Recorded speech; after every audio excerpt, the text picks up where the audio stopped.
Hello കൂട്ടുകാരെ, എല്ലാവർക്കും നമസ്കാരം. ഇന്ന് ഞാൻ നിങ്ങൾക്കൊരു രസകരമായ കഥ പറഞ്ഞു തരാൻ പോവുകയാണ്.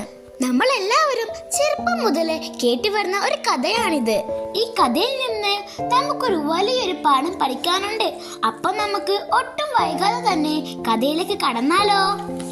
പണ്ടൊരിടത്ത് ഒരു വല്ലാത്ത അഹങ്കാരിയായ ഒരു മുയൽ ഉണ്ടായിരുന്നു.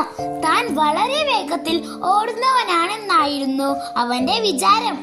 ഒരിക്കൽ അവൻ പാവം ആമയെ പരിഹസിച്ചു. നീ എന്താ ഇങ്ങനെ എന്നും നീങ്ങുന്നത്? നിനക്ക് എന്നെ പോലെ വേഗത്തിൽ ഓടാൻ പറ്റുമോ എന്നവൻ ചോദിച്ചു.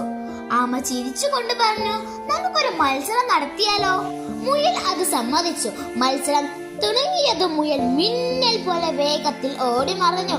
കുറച്ചു ദൂരം എത്തിയപ്പോൾ മുയൽ തിരിഞ്ഞു നോക്കി.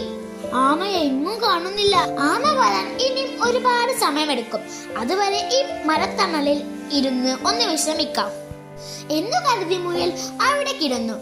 കാറ്റും തണലും കിട്ടിയപ്പോൾ അവൻ സുഖമായി ഉറങ്ങിപ്പോയി. എന്നാൽ നമ്മുടെ ആമയാകട്ടെ ഒട്ടും തളരാതെയും ഒരിടത്തും നിൽക്കാതെയും തന്റെ ലക്ഷ്യത്തിലേക്ക് നടന്നുകൊണ്ടേയിരുന്നു.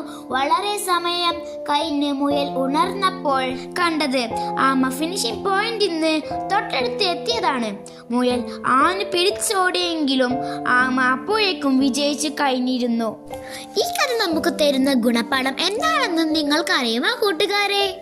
പതുക്കെയാണെങ്കിലും നിർത്താതെ പരിശ്രമിക്കുന്നവനാണ് അവസാനം വിജയിക്കുന്നത്. ഈ കഥയിൽ നിന്ന് നമുക്ക് വേറെയും ചില കാര്യങ്ങൾ പഠിക്കാനുണ്ട്. ഒരിക്കലും ആരെയും വില കുറച്ചു കാണരുത്. അമിത ആത്മവിശ്വാസം അപകടമാണ്. ലക്ഷ്യത്തിൽ എത്തുന്നതുവരെയും പരിശ്രമം തുടരണം. Thank you for watching.